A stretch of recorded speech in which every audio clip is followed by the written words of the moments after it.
প্রকৃতির অর্থাৎ সিজনের এই সময়টা যখন আসে তখন আমাদের এলাকাটা আসলে পুরো এলাকা জুড়েই মানে খেলাধুলা করার একটা মহোৎসব পড়ে যায়। সব বয়সী ছেলেরা, অনেক সময় মেয়েরাও আসে, তারা আলাদা আলাদা খেলতে নামে।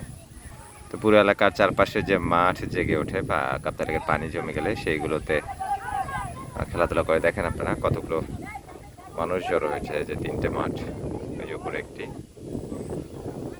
এই যে এখানে গ্রুপ খেলাধুলায় ব্যস্ত। সত্যি এই সময়ের এই বিকেলগুলো খুব সুন্দর লাগে, ভালো লাগে। আর ছোট যারা বয়স কম তারা এই পাশে খেলছে, আর যারা পূর্ণবয়স্ক তারা খেলছে ওই যে দুভাগ হয়ে, উপরে এক গ্রুপ, নিচে এক গ্রুপ। আজকের বিকেলটা অনেক সুন্দর, বাতাস আছে, অবশ্য বৃষ্টি আসছে। ওই যে পাহাড়ে দেখুন বৃষ্টি পড়ছে, বৃষ্টিটা ঠিক এদিক থেকে ঝরে তারপর যাবে।